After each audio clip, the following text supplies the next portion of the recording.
Jésus-Christ, nous l'avons contemplé donc au milieu des pharisiens et il leur disait tout simplement que le royaume de Dieu est au milieu de vous. Nous avons aussi vu Jésus-Christ au milieu de la foule. Donc lorsque la foule entendait le ciel ouvert qui disait que Jésus-Christ, en tout cas quand Jésus a dit « Père, glorifie ton nom », le ciel s'est ouvert et le Seigneur a dit « Je l'ai glorifié et je le glorifierai encore ». Donc la foule se disait que c'est un coup de tonnerre. Et Jésus leur dit que c'est pour vous que cela est donc annoncé. Et la foule s'est dit, mais pourquoi tu parles de la mort alors que selon les Écritures, le Christ ne devait pas mourir? Et il leur dit, la lumière est encore au milieu de vous. Et tant que la lumière est là, croyez en la lumière afin que les ténèbres ne s'emparent pas de vous. Parce que celui qui marche dans les ténèbres ne sait point où il va. Donc, en résumé, Jésus-Christ au milieu peut signifier parmi ou encore à une position centrale. Dans tous les cas, cette place de Jésus-Christ procure toujours, voilà, une instruction particulière. Parmi les docteurs, nous avons vu que Jésus trouvait du plaisir à être là où il est question des affaires de son Père. Et nous devions donc avoir aussi ce même donc, sentiment, cette même joie. Quand Jésus-Christ disparaît et qu'on le cherche, on ne le trouve pas parmi ses amis, on ne le trouve pas parmi la famille, on ne le trouve pas dans la foule, on le trouve là où il est question des affaires de son Père. Et la question nous était posée, si nous nous disparaissons et qu'on nous cherche, à quel endroit on nous trouvera? Est-ce qu'on nous trouvera occupés des affaires de notre Père ou bien nous serons occupés des distractions, du foot ou encore des compagnies qui n'ont pas le Seigneur? Jésus-Christ, au milieu des docteurs, nous enseigne que le seul endroit qui lui importait, c'était d'être là où il était question des affaires de son Père.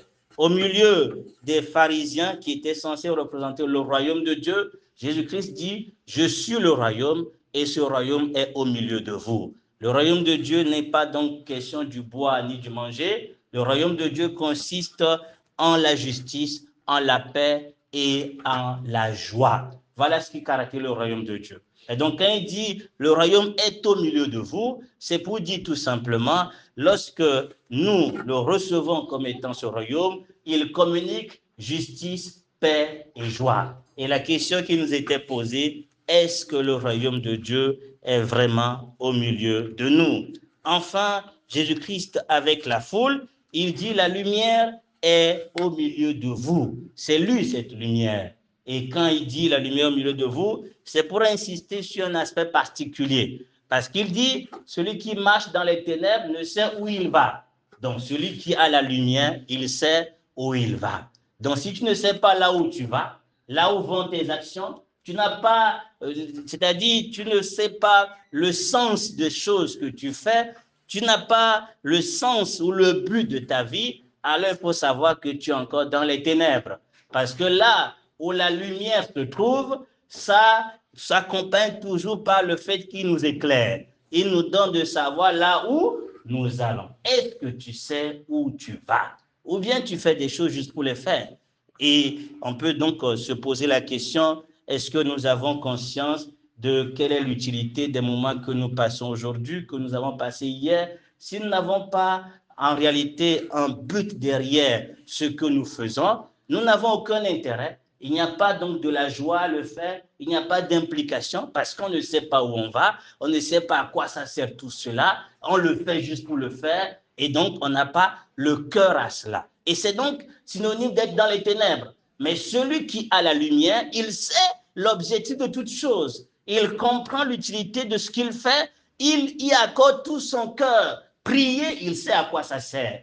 Jeûner ou encore chercher la face de Dieu, méditer la parole, se réunir avec les frères, que ce soit le samedi, le dimanche ou à chaque fois qu'il y a l'occasion de se réunir, il sait quel est l'objectif de tout cela. Cela lui donne un zèle. Il a du cœur à ce qu'il fait, il ne le fait pas juste pour faire. C'est pour ça que Jésus dit que la lumière est là. Tant qu'il y a la lumière, saisissez la lumière, il donnera du sens à vos vies, vous serez là où vous allez. La question encore posée, si quelqu'un parmi nous ne sait pas où il va, il ne comprend pas l'utilité des choses, il vit tout simplement encore dans les ténèbres. Mais pendant que le Seigneur parle encore, il nous montre que tout ça, tout ce que nous faisons, tout ce que nous voyons dans ce monde, bien évidemment passeront, et l'utilité ou bien la finalité de tout ça, c'est que nous allons comparer devant lui. Donc ça nous donnera tout simplement donc de choisir vers la Christ et la lumière afin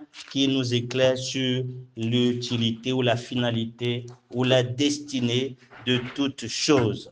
Voilà un peu rappeler les points abordés hier. Nous allons donc par la grâce de Dieu voir encore 6 points dans lesquels il est question de Jésus au milieu. Nous allons donc voir Jésus-Christ au milieu des disciples. Nous lisons Luc le chapitre 22.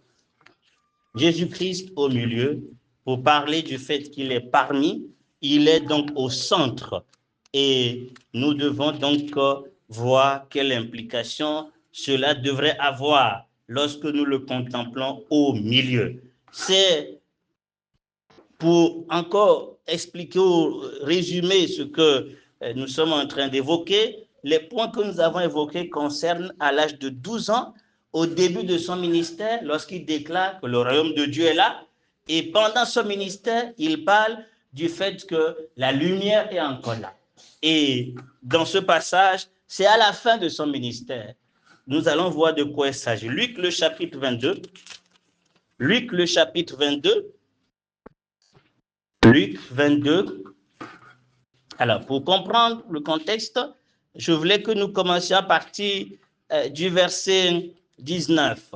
Et ayant pris un pain et ayant rendu grâce, il le rompit et le leur donna en disant, « Ceci est mon corps qui est donné pour vous. Faites ceci en mémoire de moi. » De même, la coupe aussi après le souper en disant, « Cette coupe est la nouvelle alliance en mon sang qui est versé pour vous. Mais voici, la main de celui qui me livre est avec moi à table. Le Fils de l'homme s'en va bien selon ce qui est déterminé. Mais malheur à cet homme par qui il est livré. » Et ils se mirent à s'entre-demander l'un à l'autre, qui donc serait celui d'entre eux qui allait faire cela. Jusque-là, c'est parfait. Jésus vient d'instaurer la table et il dit, écoutez, je vais mourir. Voici le symbole qui donc représente le sacrifice que je vais faire pour vous. Il parle de sa croix. Et ils se sont donc exprimés, c'est-à-dire ils ont quand même exprimé un certain intérêt quand Jésus a dit que quelqu'un parmi eux va le livrer. Ils se sont demandé qui le fera. Mais c'est fini. Ils vont passer maintenant à autre chose. Qu'est-ce qu'ils disent? Il arriva aussi une contestation entre eux pour savoir lequel d'entre eux serait estimé le plus grand. Et il leur dit, les rois des nations les dominent, et ceux qui exercent l'autorité sur elles sont appelés bienfaiteurs. Mais il n'en sera pas ainsi de vous. Mais que le plus grand parmi vous soit comme le plus jeune, et celui qui conduit comme celui qui sert. Car lequel est le plus grand? Celui qui est à table ou celui qui sert? N'est-ce pas celui qui est à table? Or, moi, je suis au milieu de... Est-ce qu'on suit? Je suis au milieu de vous. Comme quoi? Comme celui qui sert. Je suis au milieu de vous comme celui qui sert. Jésus-Christ au milieu de ses disciples. Jésus vient d'instaurer la table et il dit, voici mon corps qui va être livré pour vous. Je vais donc souffrir pour que vous ayez donc la vie. Souvenez-vous de cela, n'oubliez pas, souvenez-vous de cela. Et il exprime le fait qu'il y a quelqu'un qui va le livrer. Et à son grand étonnement, les disciples, au lieu de se préoccuper de ce qui va arriver à leur maître, de la souffrance qu'il va endurer, d'avoir cœur avec lui dans le sacrifice qu'il va endurer, d'essayer de comprendre davantage ce qui vient de faire la scène et d'avoir juste leur regard sur lui, au lieu d'être préoccupés de lui, ils sont préoccupés d'eux-mêmes. Jésus-Christ, le passage que nous lisons juste après, va aller à Gethsemane. Et nous connaissons ce qui s'est passé à Gethsemane. La Bible nous dit que Jésus a prié de telle manière à ce que comment dit-on, la sueur était comme des grumeaux de sang. Ça nous donne déjà une idée de la souffrance qu'il endurait. C'est quelques heures après cette scène. Et donc, il savait ce qu'il allait endurer, il savait qu'il allait être arrêté, il savait qu'il allait souffrir. Mais il a eu à cœur ce qui était important pour lui, garder, donner à ses disciples de ne pas oublier son sacrifice. Il pensait à ce qui garderait ses disciples dans la marche face à tous les combats. Il pensait à ce qui donnerait la victoire aux disciples. Il était toujours occupé de ce qui allait dans l'intérêt de ses disciples. Mais malheureusement, ses disciples étaient occupés plutôt de ce qui les concernait. Puisqu'il va mourir, puisqu'il va partir, alors qu'il va prendre sa place. Vous imaginez quelle douleur Jésus a ressentie?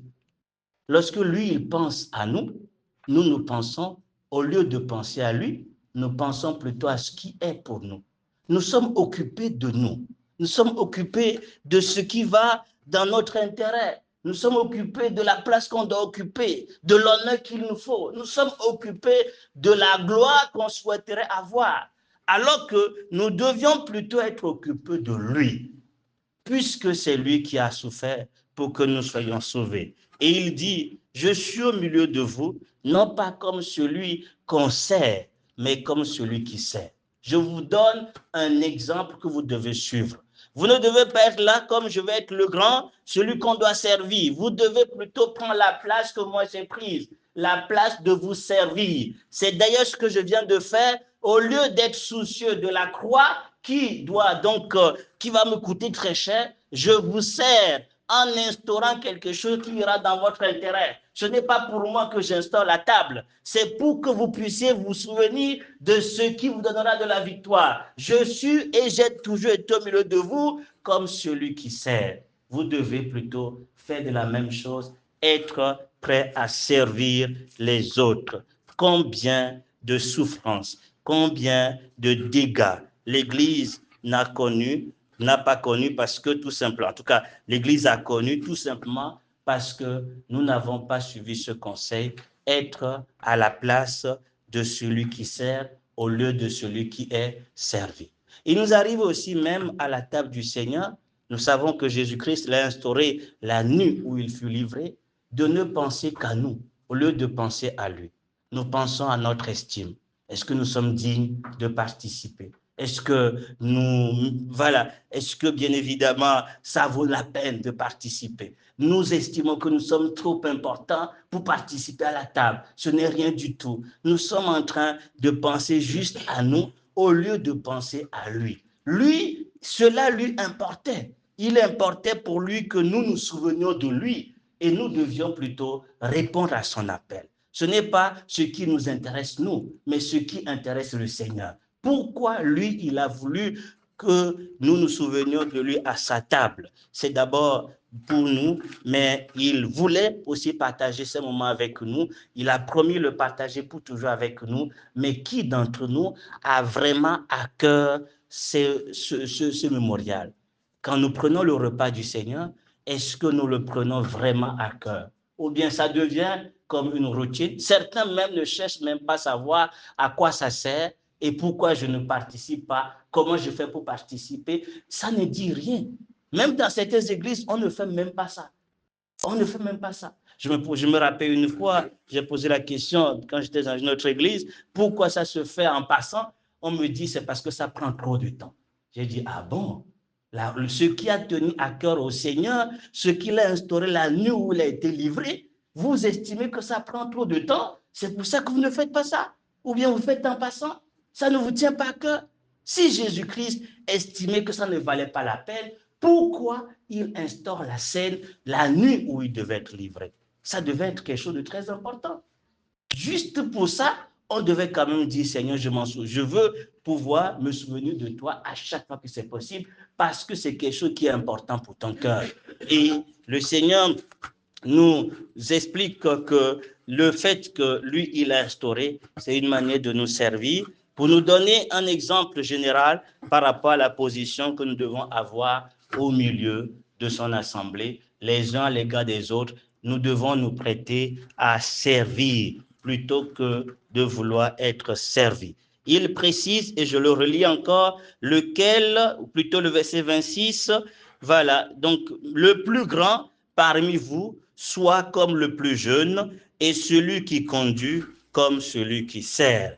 Jésus-Christ, au milieu des disciples et au milieu de son Église, est donc le parfait serviteur. Et il nous invite à ne pas être occupés de nous, à ne pas avoir trop d'estime de nous, à ne pas considérer comme si nous étions importants. Occupons-nous de Jésus. Quand nous venons dans l'assemblée, quand nous nous trouvons à nous rappeler de Dieu à sa table, ce qui doit être important, c'est lui qui doit être important. Ce n'est pas ce que nous on ressent, ce que nous pensons, c'est ce que lui il veut. C'est Jésus-Christ qui doit être important et nous devons nous rappeler de ce qu'il a enduré pour nous, être occupés de lui et non de nous. Que le Seigneur nous donne de saisir cette vérité. Nous passons donc à un autre endroit où Jésus s'est trouvé, où Jésus parle de lui en tant que personne au milieu. Ça, c'est donc avant donc sa mort et au moment précis de la scène qu'il parle de cela. Mais bien avant, il avait dit quelque chose d'extraordinaire. Donc, je vais donc en parler avant de continuer. Nous lisons Matthieu le chapitre 22, Matthieu le chapitre 18. Matthieu le chapitre 18. Matthieu, le chapitre 18. Matthieu, le chapitre 18. Matthieu 18. Matthieu 18. Nous allons lire à partir du verset 18. Nous connaissons bien ce passage, mais nous oublions un élément extrêmement important. Matthieu 18, à partir du verset 18 jusqu'au verset 20. Quelqu'un peut nous lire Matthieu 18, de 18 à 20. Je vous le dis en vérité, tout ce que vous lierez sur la terre sera lié dans le ciel. Tout ce que vous délierez sur la terre sera délié dans le ciel. Je vous dis encore que si deux d'entre vous s'accordent sur la terre pour demander une chose quelconque, elle leur sera accordée par mon Père. Car là où deux ou trois sont assemblés en mon nom, je suis au milieu. Amen. Nous disons, il dit en vérité, tout ce que vous lierez sur la terre sera lié dans les cieux, dans le ciel. Tout ce que vous délierez sur la terre sera délié dans le ciel. Je vous dis encore que si deux d'entre vous sont d'accord sur la terre pour une chose quelconque, quelle que soit la chose qu'ils demanderont, elle sera faite pour eux par mon Père qui est dans les cieux. Nous connaissons bien ce passage et nous en parlons, nous prévalons de cette autorité de pouvoir lier des choses. Alors, il parle ici surtout de la relation entre frères et sœurs, puisque avant, il évoque le fait que lorsque un frère, bien évidemment, pêche contre un autre, ils doivent essayer de régler ça. Si ça ne va pas, il faut qu'il voie un autre frère. Si ça ne va pas, on en parle à l'assemblée. Et ensuite, lorsque la personne n'entend pas, on considère la personne comme un païen, un non-chrétien, tout simplement. Et c'est dans la suite qu'il dit, toute décision que vous allez prendre, en parlant de la discipline en particulier, c'est surtout ça. Donc, tout ce que vous prendrez comme décision, je vous donc donne l'autorité de la prendre. Et je vais donc, bien évidemment, appuyer votre décision. Et tout ce que vous demanderez en étant deux d'accord sur la chose, le ciel sera aussi d'accord. Mais il précise, tout cela est possible. Pourquoi? Qu'est-ce qu'il dit?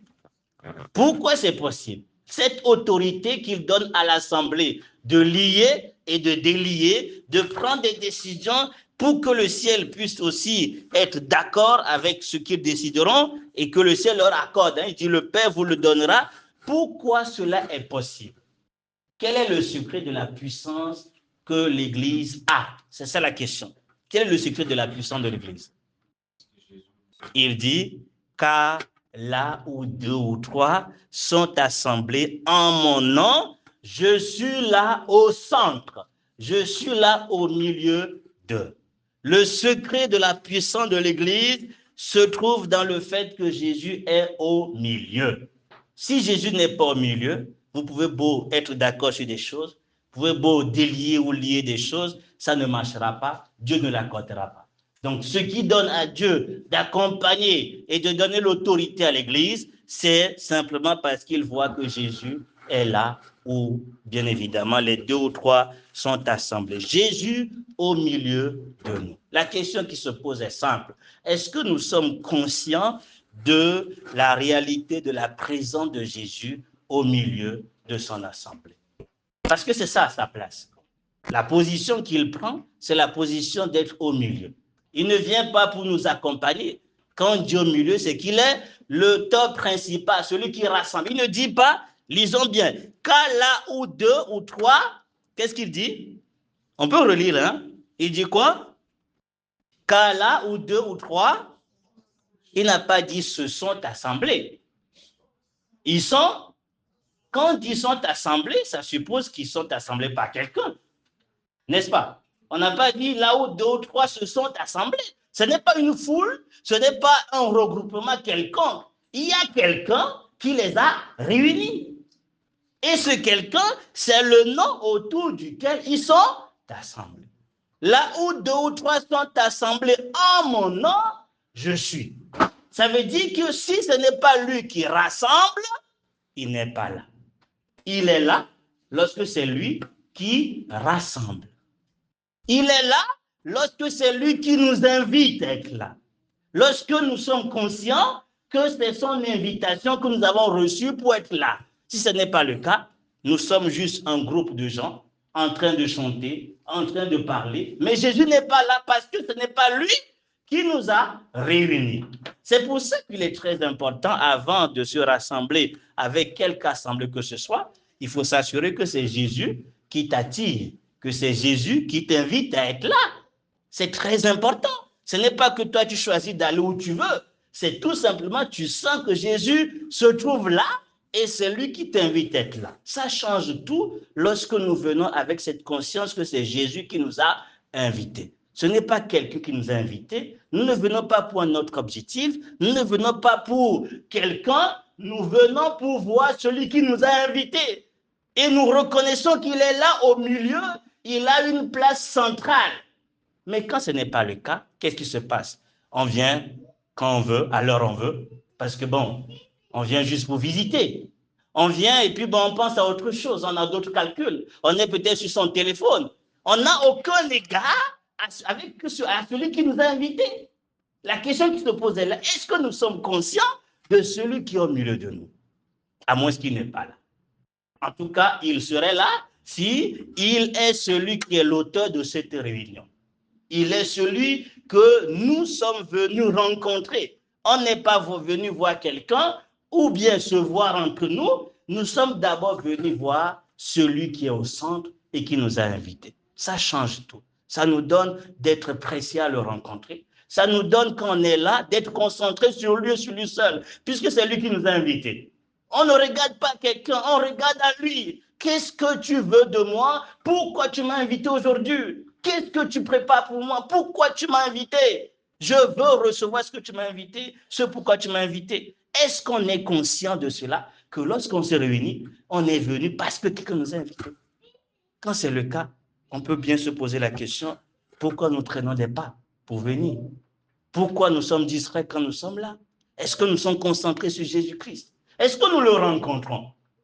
Je me rappelle de ce passage merveilleux des disciples de Jean qui étaient avec Jean. Et Jean dit, voilà l'agneau de Dieu. Et qu'est-ce qu'ils ont fait? Ils ont quitté Jean pour suivre Jésus. Mais Jésus savait qu'il le suivait. Il savait pourquoi il le suivait. Mais Jésus leur posait une question tout simplement. Qui se rappelle de la question? La question que Jésus a posée aux 2 disciples qui suivaient Jésus, dont André, le frère de Pierre. Il dit, que cherchez-vous? Pourquoi vous me suivez? Vous cherchez quoi? Et ils ont dit, Rabbi, où demeures-tu? Et quand ils sont venus, ils ont communié avec Jésus jusqu'au soir. Et la conséquence, c'est quoi? Une fois qu'ils sont sortis à la porte, voici ce qu'ils ont dit. Nous avons trouvé celui dont il est écrit. C'est ça le résultat lorsque on est venu parce que nous cherchons Jésus. Nous voulons le rencontrer. Nous sommes conscients qu'il nous invite à un endroit où nous savons qu'il est là. Et donc, quand il est là, qu'on soit 2 ou 3, qu'on soit 10 ou 100, ça importe peu. L'essentiel, c'est celui qui importe, c'est-à-dire celui qui est au centre. Vous savez, vous pouvez être 1000, mais quand il n'est pas là, ça ne sert à rien. Quand vous êtes 2 qu'il est là, ça fait toute la différence. Et donc, ce qui est important quand on est là, ce n'est pas pourquoi telle personne n'est pas venue, pourquoi on n'est pas nombreux ou non. L'essentiel, c'est de savoir est-ce qu'il est là. S'il est là, ça me suffit. Je serai dans la joie, la même joie si on était 10, si on était 100, la même joie serait mon partage si on était seulement 2. Parce que c'est Jésus qui fait la différence et c'est lui qui m'a invité. Et donc, je viens avec cette conscience, Seigneur, je veux te rencontrer. Je veux te rencontrer, pas autre chose. C'est là où il se trouve sa place, au milieu de 2 ou 3 que lui, il réunit. Au milieu de 2 ou 3 qu'il réunit. Si ce n'est pas le cas, si ce n'est pas autour de lui, si ce n'est pas autour de sa personne, de sa doctrine, alors nous perdons notre temps. C'est pour ça que je le précise, n'allez pas à n'importe quelle réunion, voilà, juste pour aller. Il faut toujours vous rassurer que Jésus se trouve là et c'est lui qui vous invite. Et donc, comment on le sait? C'est d'abord en étant conscient que ce qui est fait est conforme à sa doctrine. Parce qu'il ne sera jamais un endroit où on ne parle pas de lui, où il n'est pas question de lui, où il est question d'une autre doctrine que de sa doctrine. Jésus ne peut pas inviter et parler d'autre chose que de lui et de son Père. Et donc, si on parle d'autre chose que de Jésus et de sa parole, évidemment, il ne se trouve pas là. Ça veut dire que ce n'est pas lui qui les a invités, quoi. Lorsqu'on parle d'un pasteur, on parle de tel miracle, on passe de temps pour honorer les gens, ça veut dire que ce n'est pas Jésus qui est invité, c'est le pasteur qui est invité, et donc il vient faire le show devant ceux qu'il a invités. Si c'est Jésus qui est invité, les yeux sont fixés sur Jésus, la gloire est donnée à Jésus, c'est lui le centre. Le Saint-Esprit est celui qui conduit toutes choses. Aucun homme ne prend la place de Dieu. Dieu est au centre. Et c'est lui qui est notre priorité. C'est pour ça qu'il va dire dans 2 Timothée, je ne vais pas le lire, le chapitre 2, il dit, il faut quitter là où on ne parle pas de lui. Il dit clairement, retirez-vous. Quiconque prononce le nom du Seigneur, qu'il se retire de l'iniquité et qu'il invoque le Seigneur avec ceux qui le font d'un cœur pur. Que le Seigneur nous donne d'être conscients de celui qui nous invite à chaque fois que nous nous tenons là et d'avoir du respect pour sa personne, en étant pressé à venir, en ayant donc un intérêt quand nous venons, en ayant dans notre cœur un seul désir de le rencontrer. Il se fait trouver par celui qui le cherche. Ça, c'est certain. Il se fait trouver par celui qui vient avec une seule intention de le rencontrer. Il se fait trouver toujours et il bénit cette personne. C'est pour ça qu'on peut être là. Certains sont bénis, d'autres ne le sont pas. Certains sont transformés, d'autres ne le sont pas. Ce n'est pas parce qu'il n'est pas là, c'est seulement aussi parce que certains ne sont pas invités, ou bien ils sont invités, mais ils sont discrets et ils ont les regards sur autre chose, alors ils ne peuvent pas trouver Jésus. Si nous sommes dans la conscience de celui qui nous a invités, nous le trouverons et nous en serons bénis. Ça, c'est bien avant qu'il n'aille à la croix. Maintenant, nous allons voir quelque chose de troublant. C'est la place qu'il a prise à la croix. Plutôt, la place que les hommes lui ont donnée à la croix. Jean le chapitre 19. Jean le chapitre 19. Jésus au milieu. Jean le chapitre 19. Jean le chapitre 19.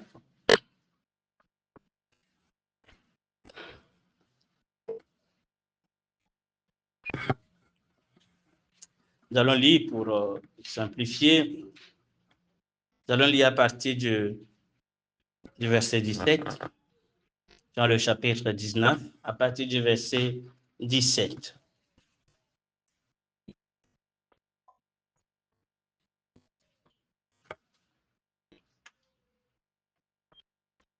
Et il sortit portant sa croix et s'en alla au lieu appelé lieu du crâne, qui est appelé en hébreu Golgotha, où ils le crucifièrent, deux autres avec lui, un de chaque côté et Jésus au milieu. Un de chaque côté et Jésus au milieu. Et Pilate fit aussi un écriteau et le plaça sur la croix, et il est écrit Jésus le Nazaréen, le roi des Juifs. Plusieurs des Juifs donc lurent cet écriteau parce que le lieu où Jésus fut crucifié était près de la ville, et il était écrit en hébreu, en grec et en latin. Mais Jésus était où? Jésus était où? Est-ce que c'est une place où nous aimerions être? Au fait, on place quelqu'un au milieu lorsqu'on a une grande réception, par exemple. D'accord? La table au milieu est réservée pour qui? Celui à qui on accorde plus d'honneur. N'est-ce pas? On ne voit jamais le président dans un coin. Le président au milieu et les autres sont à côté. Il est toujours au milieu. La place du milieu est une place d'honneur. Mais là, nous sommes à la croix. Et de part et d'autre, il y avait des criminels. Il y avait des pécheurs, des gens qui ont tué, qui étaient aussi crucifiés. C'était des meurtriers qui étaient là. Et qu'est-ce qu'on fait? On place Jésus au milieu pour qu'il soit bien vu. Qu'est-ce que ça signifie? Comme s'il était le chef de ces criminels. Il est donc le plus grand des criminels. On le met au milieu. Quelle place de déshonneur! Quelle place de honte! On le met au milieu, comme il le dit dans Ésaïe plutôt, il a été compté parmi les malfaiteurs. À cause de qui? À cause de nous. Placez-vous un instant à la place de Dieu, le Père qui aime son Fils. Voir que les hommes ont estimé que Jésus mérite d'être au milieu des criminels. Les hommes ont estimé que la place du Créateur de l'univers, c'est de le placer au centre de ceux qui sont des meurtriers, alors qu'il n'a rien fait. Placez-vous un instant à la place de Dieu. Quelle douleur de voir le mépris, la honte qu'on donne au Créateur de l'univers. En plus, on met un écriteau, n'est-ce pas, en juif et plutôt en hébreu, on le met en trois langues, en grec et en latin, bien placé pour que tout le monde le voit. Ce n'est pas de l'honneur, mais c'est plutôt un déshonneur. C'est une honte. Et c'est cette place que Jésus a accepté de prendre au milieu des malfaiteurs, au centre des malfaiteurs, pour qu'il soit vu, exposé et humilié par les hommes. Et cela, pour toi et pour moi, il faut s'en souvenir. Cela nous donnerait normalement de la reconnaissance et de la louange éternelle. Il s'est vraiment abaissé. On pourrait accepter qu'il soit peut-être crucifié seul, ou plutôt qu'il soit crucifié dans un coin. Mais le placer au milieu des malfaiteurs, c'est quand même quelque chose de dépassant. C'est dépassé quand même. Je vais quand même lire le passage. On va le lire, Ésaïe le chapitre 53. On va lire ce passage, Ésaïe le chapitre 53. Jésus au milieu. Ésaïe le chapitre 53. Ésaïe le chapitre 53. Je vais lire à partir du verset 8. Il est ôté de l'angoisse et du jugement, et sa génération qui la racontera, car il a été retranché de la terre des vivants à cause de la transgression de mon peuple, lui a été frappé. On lui donna son sépulcre avec les méchants. Mais il a été avec le riche dans sa mort parce qu'il n'a fait aucune violence. Car il n'y avait pas de fraude dans sa bouche. Quelqu'un peut lire le verset 9 dans la version du second, s'il vous plaît? Le verset 9. On a mis son sépulcre parmi les méchants, de son tombeau avec les riches, quoiqu'il n'eût point commis de violence et qu'il n'eût point de fraude dans sa bouche. Très bien. Il a donc été ainsi compté parmi les malfaiteurs et il a tout enduré à cause de nos péchés. Mais comme il n'a rien fait, il a joui, bien évidemment, d'une part particulière donc que Dieu lui a réservé. Nous allons donc voir un autre endroit. Jésus mourut au milieu des malfaiteurs à cause de toi et de moi.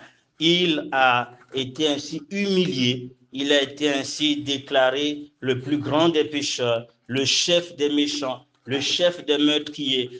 D'ailleurs, ils ont préféré le meurtrier à la place de celui qui n'a rien fait. Et tout cela pour que nous soyons sauvés. Est-ce que nous réalisons le sacrifice que Dieu a dû consentir, le sacrifice que Jésus-Christ a accepté faire pour toi et pour moi? Une fois ressuscité, Jésus-Christ se retrouve encore au milieu. À quel endroit? Nous lisons Jean. Nous lisons Jean. Jean le chapitre 20, c'est la résurrection. Jean le chapitre 20. Et là, c'est merveilleux. Jean le chapitre 20, nous lisons pour simplifier, en tout cas pour ne pas allonger, Jean le chapitre 20, on nous dit au verset, alors je suis dans Jean le chapitre 20, donc on nous dit au verset, à partir du verset 19, le soir donc étant venu ce jour-là, le premier de la semaine, les portes du lieu où les disciples étaient par crainte des Juifs étant fermées, Jésus vint et il se fait quoi? Il se tint au milieu des disciples. Il se tint au centre, parmi les disciples. Et qu'est-ce qu'il dit après sa résurrection? Et ayant dit cela, non, il leur dit plutôt, paix vous soit, que la paix soit avec vous. C'est un message doux et merveilleux. C'est pour ça qu'il ne faut pas faire attendre le Seigneur. Vous auriez raté en quelque sorte cette douce salutation quand il est au milieu de ses disciples réunis le premier jour de la semaine. Jésus se tient au milieu, donc chaque fois que nous nous tenons là, invités par lui, et qu'est-ce qu'il nous communique? Il nous communique sa paix. Voilà pourquoi il est doux et agréable pour des frères d'être réunis par le Seigneur, leur grand frère. Parce que dans cet endroit, le frère aîné a promis la vie et la bénédiction. Il a promis de communiquer la paix. Et c'est exactement ce qu'il procure ici à ses disciples, que la paix soit avec vous. Une question simple. Est-ce que vous et moi quittons ces endroits, ces réunions que nous avons souvent, est-ce que nous quittons avec ce message de la paix de Dieu? Ou bien nous quittons étant troublés comme nous étions venus. Nous pouvons venir en étant troublés, en étant accablés, mais le Seigneur, quand il se tient au milieu de ses disciples, qu'est-ce qu'il fait?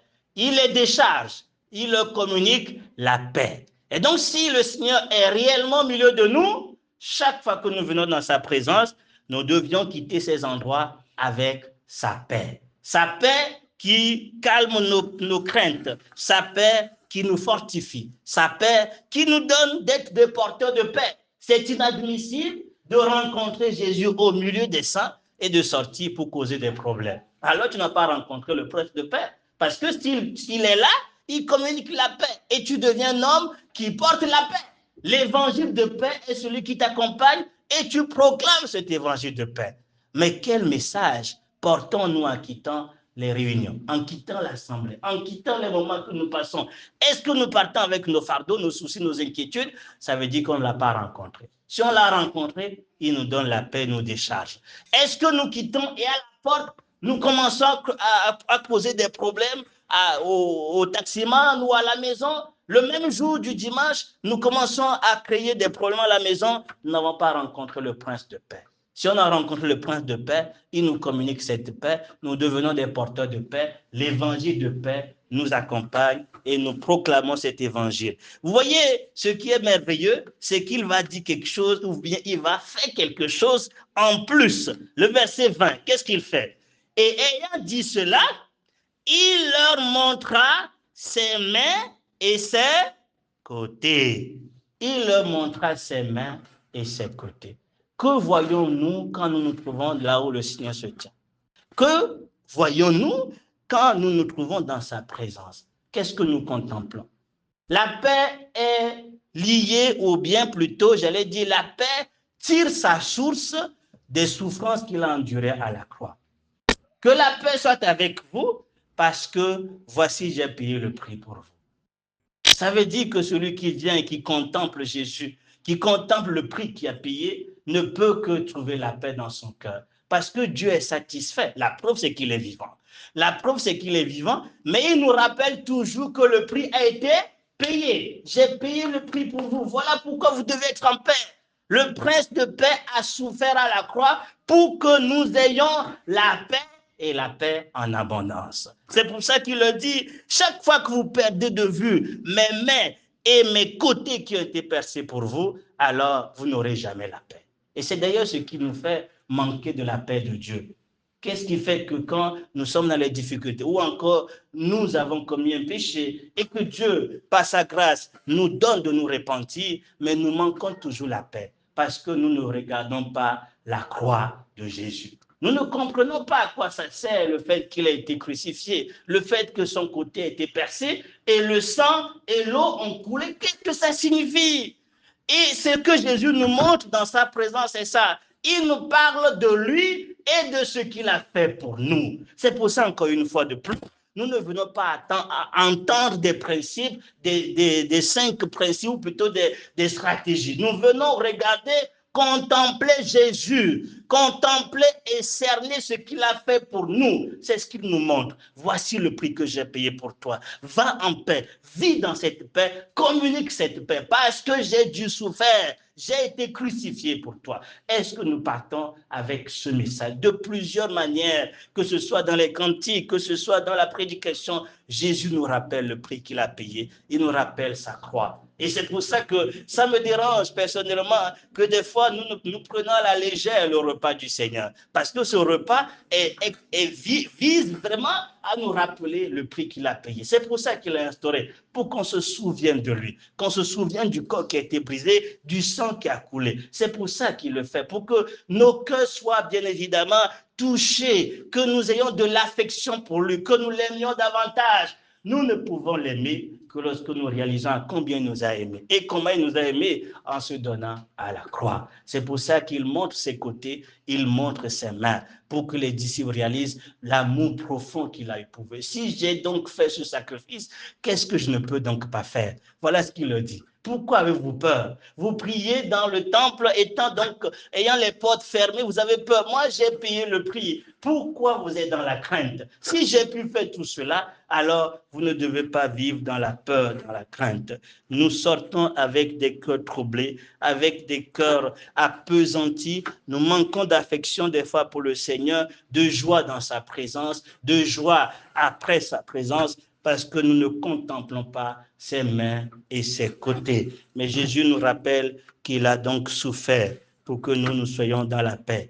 Vous voyez, qu'est-ce qui se passe? Les disciples sont dans la joie. Les disciples se réjouissent donc quand ils virent le Seigneur. Qu'est-ce qui a ouvert les yeux des disciples? Ce n'est pas quand il est venu, il a dit la paix vous soit. C'est quand il leur a montré ses côtés et ses mains. C'est là que les yeux étaient ouverts. Et ils ont été dans la joie quand ils virent le Seigneur. C'est très important. On peut en parler à l'enlarge. On peut parler des 2 qui fuyaient Jérusalem. À quel moment leurs yeux étaient ouverts? Quand Jésus a rompu le pain. Ils se sont rappelés de ce symbole. Et donc, cela fait allusion au repas qu'il a donc instauré pour qu'ils se souviennent du prix qu'il a payé. Chaque fois que nos yeux sont sur la croix, chaque fois que nous saisissons ce qu'il a fait pour nous, nous grandissons dans sa connaissance.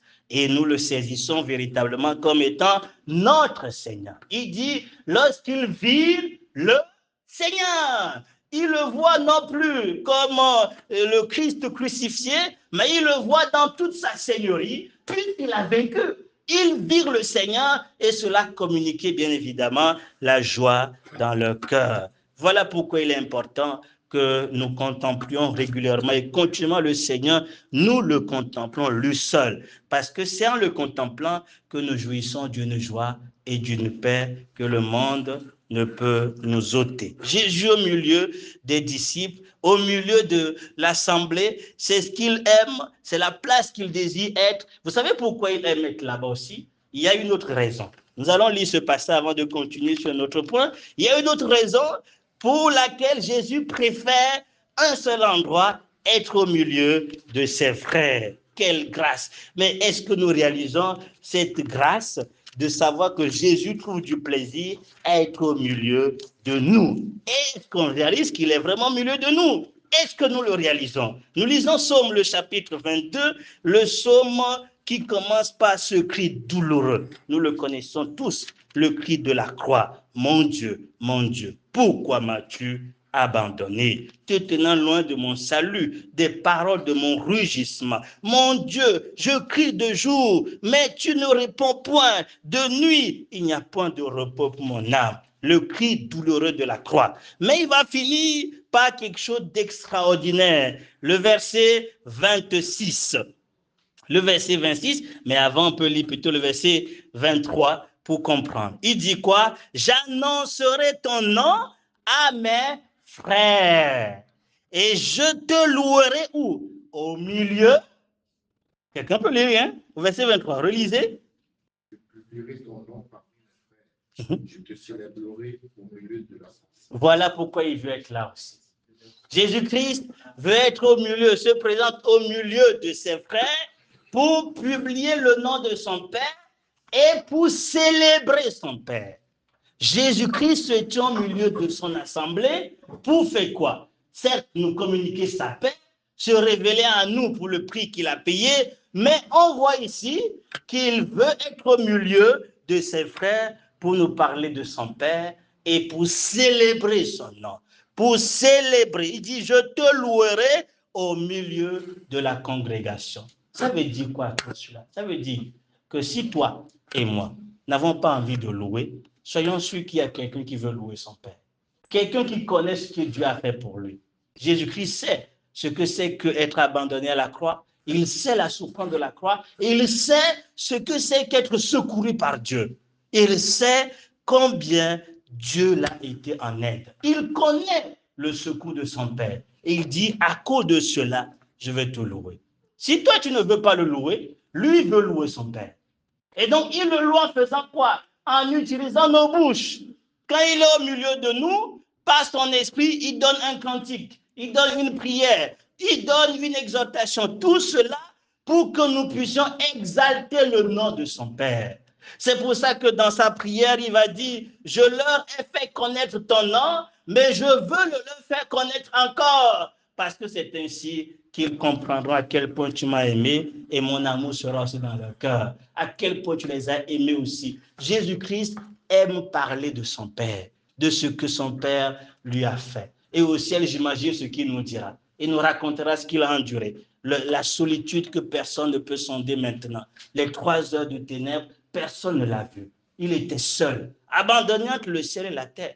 Comment on le sait? C'est le cri qu'il a poussé à la fin des 3 heures. Mon Dieu, pourquoi m'as-tu abandonné? Il a été abandonné. Et lui seul sait ce que c'est qu'être abandonné. Et il réalise le prix de la délivrance que Dieu lui a accordé. C'est pour ça qu'il aime être dans l'assemblée des saints. Souviens-toi, si tu n'as pas envie de louer, il y a Jésus qui veut louer.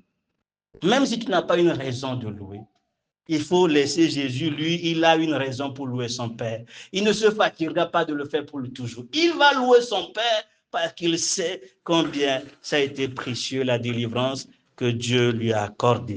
Voilà le privilège d'avoir Jésus au milieu de l'assemblée.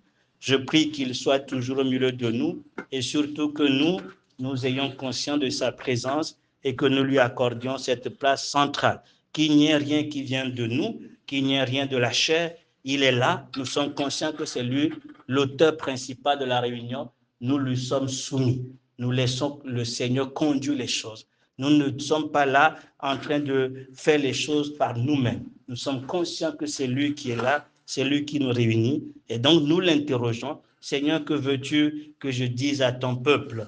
Que ce soit au travers de ma prédication, que ce soit dans une prière, que ce soit dans un cantique, qu'est-ce que tu veux? Puisque c'est toi qui es au milieu, c'est toi qui guides, c'est toi qui délègues. Nous ne faisons pas les choses de nous-mêmes. Nous voulons vraiment que tu prennes la place centrale au milieu de nous. C'est là et là seulement que la paix, la révélation parfaite de ce qu'il a fait, de sa personne et la joie sera notre partage. Quand il n'est pas là, nous ne jouirons jamais de ces choses.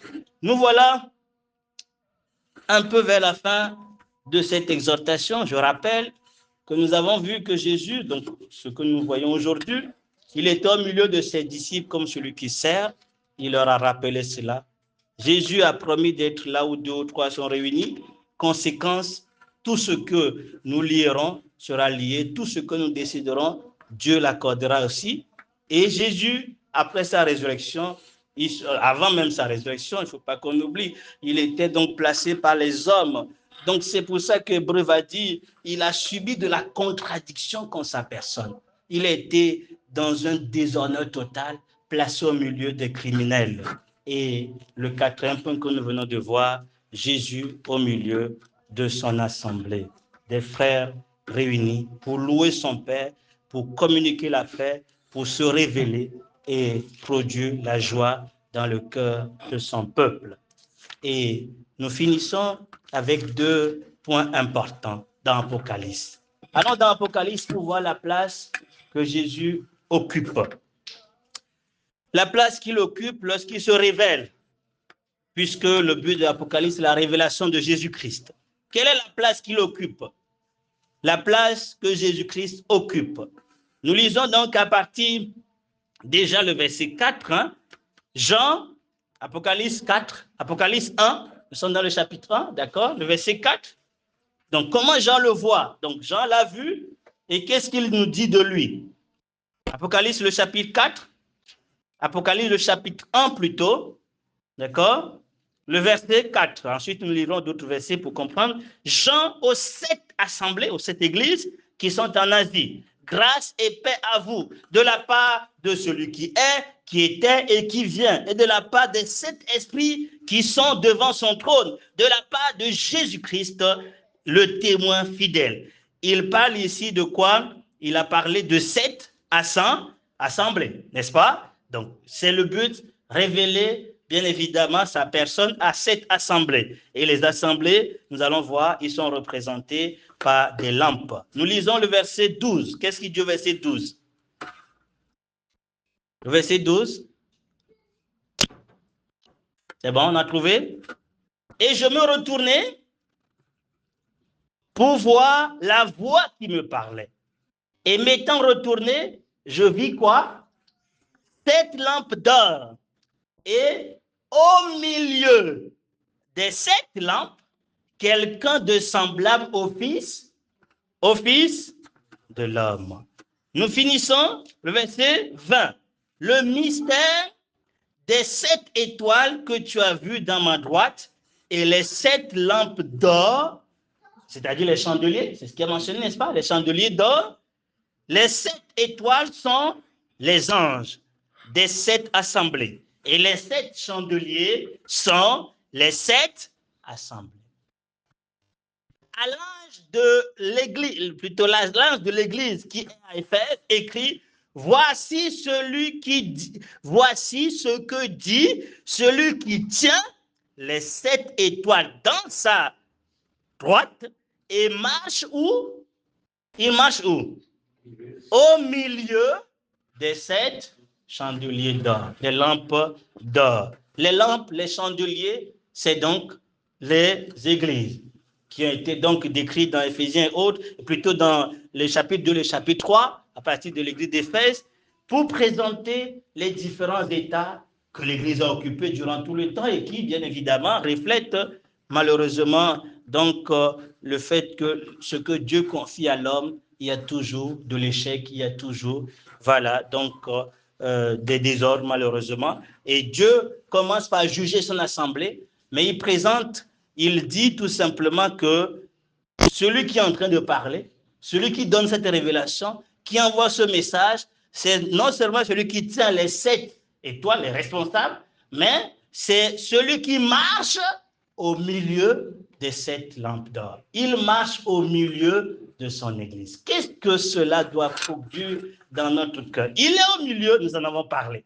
Mais là, il dit, il se trouve et il marche au milieu des 7 assemblées. Et quand il marche au milieu de cette assemblée, quelle est la conséquence? Ça s'est répété sur les 2 chapitres. La conséquence, c'est que je connais tes œuvres. je vois. Voilà les deux thèmes que vous lirez. Je connais et je vois. Le savoir marchant au milieu de son assemblée devait nous donner d'être tranquilles, de savoir que Jésus connaît toutes choses. Jésus voit toutes choses. Et ça doit produire dans notre cœur de la crainte. Ça veut dire que moi, je ne vois pas votre cœur. Je ne vois pas si vous êtes là avec sincérité. Mais il y a quelqu'un qui marche au milieu de son assemblée et qui voit toutes choses.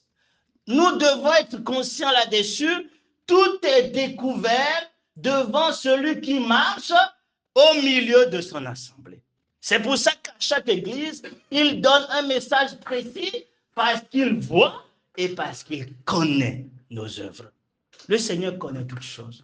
Tu peux être là sérieux, mais lui connaît si tu es réellement sérieux. Il connaît quel est l'état de ton cœur. Il connaît ce qui se passe dans l'assemblée. Il connaît la réalité des responsables. Il connaît tout ce que nous faisons. Il connaît tout. Si nous le faisons avec un zèle sincère ou un zèle amer ou nous faisons juste pour faire, lui il connaît tout ça. Il connaît l'état de son assemblée. Rien n'échappe au contrôle de celui qui marche au milieu de son assemblée.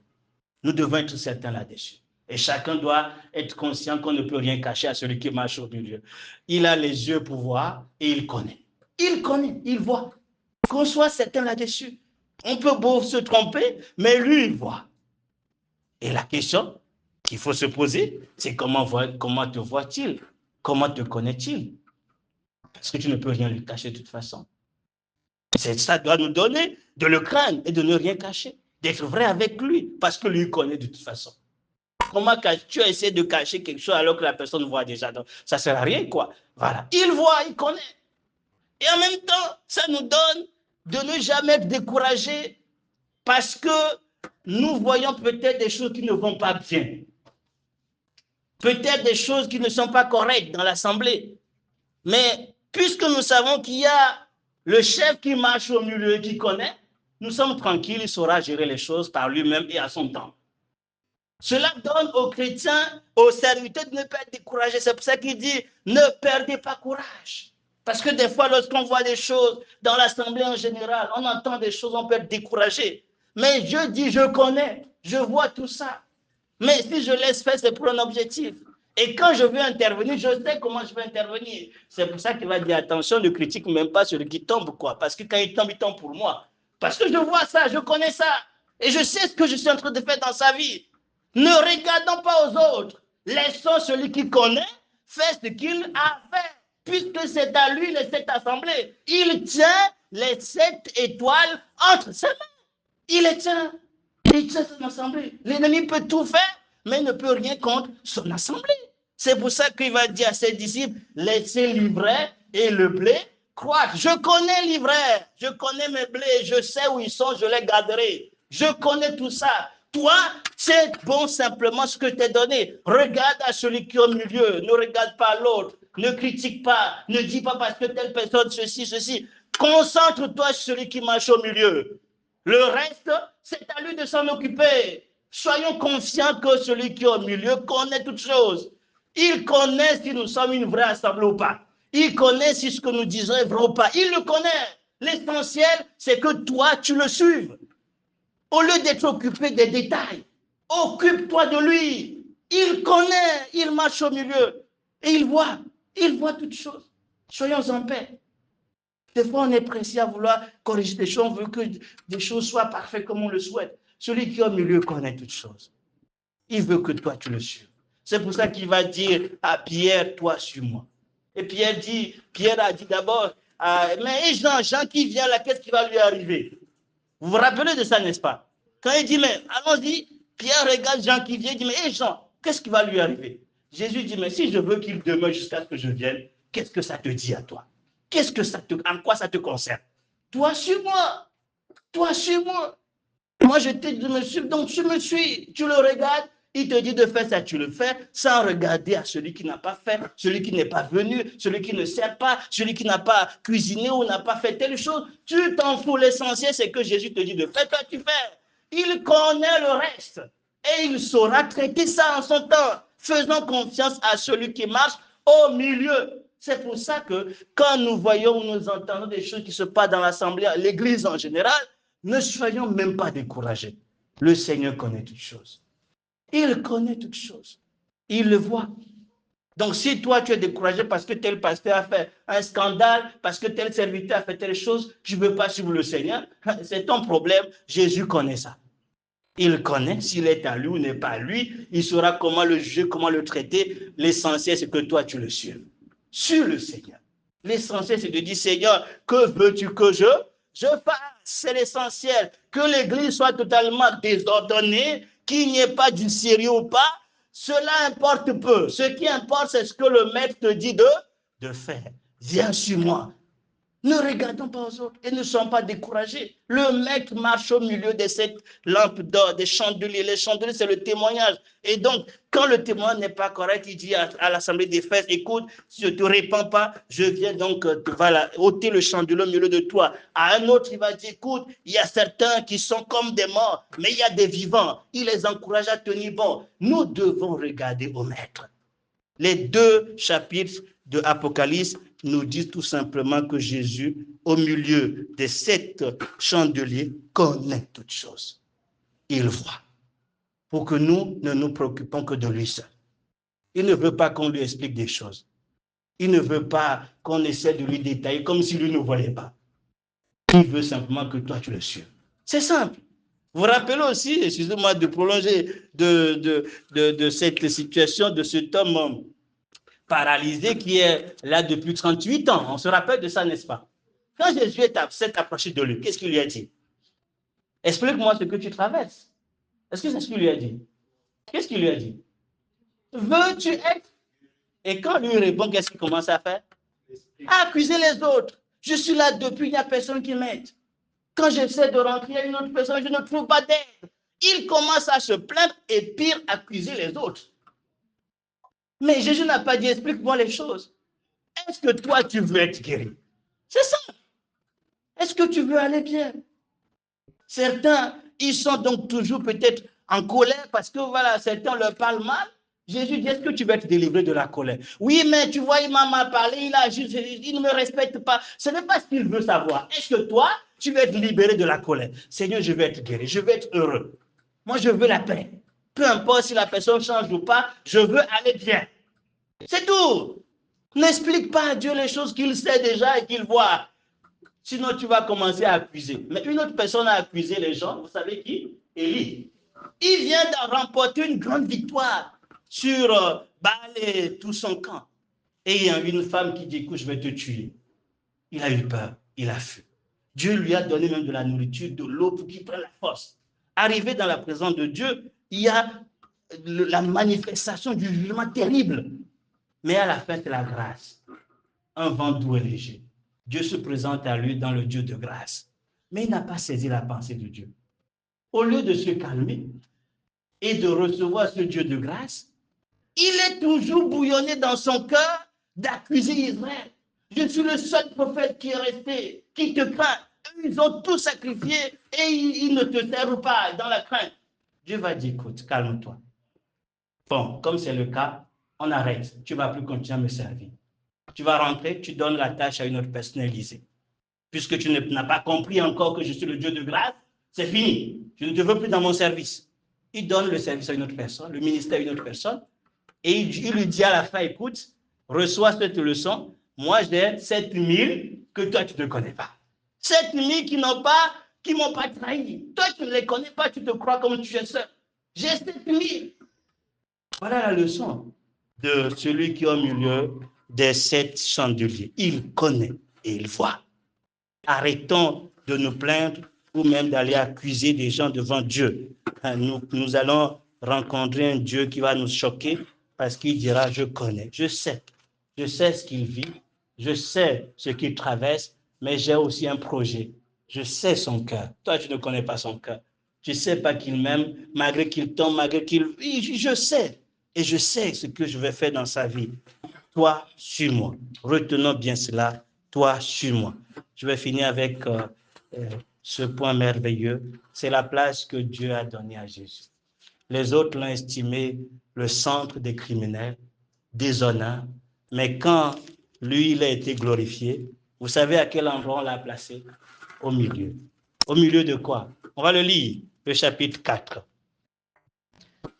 Le chapitre, on va plutôt lire directement le chapitre 5. Hein? Toujours Apocalypse, on est dans toujours Apocalypse. Apocalypse, le chapitre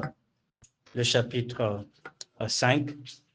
On va lire à partir du verset 2. Et je vis un ange passant proclamant à haute voix qui est digne d'ouvrir le livre et d'en rompre les sceaux. Et personne, ni dans le ciel, ni sur la terre, ni au-dessous de la terre, ne pouvait ouvrir le livre ni le regarder. Et moi, je pleurais fort parce que nul n'était trouvé digne d'ouvrir le livre et ni de le regarder. Et l'un plutôt des anciens me dit, ne pleure pas. Voici le lion qui est de la tribu de Juda, la racine de David, a vaincu pour ouvrir le livre. Et c'est cette sceau. Et je vis au milieu du trône. Gloire à Dieu. Il se trouve où? Au milieu du trône des 4 êtres vivants. Et au milieu, non, des 4 animaux et au milieu des vieillards. Un agneau qui se tenait là comme immolé, ayant 7 cornes et 7 œufs, qui sont les 7 esprits de Dieu envoyés sur toute la terre. Il se trouve enfin au milieu du trône, au milieu des 4, des anciens, des vieillards. Il est donc entouré de tout ce qui est synonyme d'adoration. C'est là la place que Dieu lui a donnée. Les autres, les hommes méchants que nous étions, nous lui avons donné une place de déshonneur au centre des criminels. Mais Dieu qui est juste, qui honore toujours celui qui l'honore, a placé Jésus au milieu du trône. Et autour de lui, il y a de l'adoration. Nous serons autour de Jésus et avec les anges, avec tous les saints, nous serons dans une grande joie. Nous jetterons nos couronnes et nous dirons tout simplement, nous chanterons le cantique nouveau, le verset continue. Donc, lorsqu'il prit le livre, le verset 8, lorsqu'il eut pris le livre, les 4 animaux, les 24 vieillards tombèrent sur leur face. Les 24, là, symbolisent quand même l'assemblée réunie. Il dit, tombèrent sur leur face devant l'agneau, ayant chacun une harpe et une coupe d'or pleine de parfums, qui sont les prières des saints. Et ils chantent un cantique nouveau, disant, tu es digne de prendre le livre et d'en rompre les sceaux, car tu as été immolé et tu as acheté par Dieu, pour Dieu par ton sang, de toute tribu et langue et peuple et nations, et tu les as fait rois et sacrificateurs pour notre Dieu, et ils régneront sur la terre. Et quand vous continuez, on va dire, je vis une voix de beaucoup d'anges alentour, autour du trône, des animaux, des anciens, des vieillards, et leur nombre était de milliards, de milliards, de milliers, de milliers, disant à haute voix, digne est l'agneau qui a été immolé de recevoir la puissance, la richesse, la sagesse, la force, l'honneur, la gloire et bénédiction. Et j'entendis toutes les créatures qui sont dans le ciel et sur la terre et au-dessous de la terre et sur la mer, toutes les choses qui y sont, disant à celui qui est assis sur le trône et à l'agneau, la bénédiction et l'honneur et la gloire et la force au siècle des siècles. Et les 4 animaux disaient Amen. Et les anciens tombèrent sur leur face, rendirent hommage. Gloire à Jésus. Voilà la place honorée en tout cas laquelle Dieu a placé son Fils au milieu. Au milieu de la louange, au milieu de la gloire pour toujours. Nous serons heureux de le voir face à face et avec grande joie, nous nous prosternerons pour l'adorer. Il veut que nous puissions le voir ainsi au milieu. Ça nous donne non seulement tout ce que nous avons évoqué, mais par rapport à ce point particulier, d'être dans la joie de celui qui a été déshonoré, qui est maintenant honoré. Il a été méprisé, il est maintenant élevé. Nous devons le contempler ainsi au milieu de la louange et lui accorder notre louange. Ça nous donne aussi d'être encouragés par le fait que, voilà, si nous honorons le Seigneur, même dans le déshonneur, même quand nous sommes méprisés, Dieu est un Dieu juste. Il est un Dieu juste et il honorera ceux qui, voilà, l'honorent. Il a été couronné d'épines, il est couronné de gloire. Il a été placé au milieu des malfaiteurs, il est placé au milieu du trône. Gloire à notre Dieu pour toujours. Amen. Notre Dieu, notre Père, nous te bénissons pour ce que tu as fait pour Jésus, le plaçant au milieu de la louange, le plaçant au milieu, Seigneur, de la gloire. Mais tu veux nous rappeler encore ce matin la place qu'il a prise quand il est venu ici-bas, au milieu, Seigneur, oui, des malfaiteurs, au milieu, Seigneur, des pharisiens, de la foule, au milieu de ses disciples, et la place qu'il veut prendre aujourd'hui, au milieu de son assemblée. Donne-nous de lui laisser cette place, qu'il soit au centre de l'assemblée, celui qui décide, celui qui dirige toutes choses, que nous soyons tout simplement, ô Dieu, concentrés sur lui, que rien ne nous distrait, que nous ayons nos yeux fixés uniquement sur celui qui est au centre, celui qui est au milieu. Donne à chacun d'être conscient de ces vérités et que nos cœurs s'attachent à Jésus plus qu'à toute autre chose. Que la gloire, l'honneur te soit rendu pour toujours. Au nom de Jésus-Christ. Amen.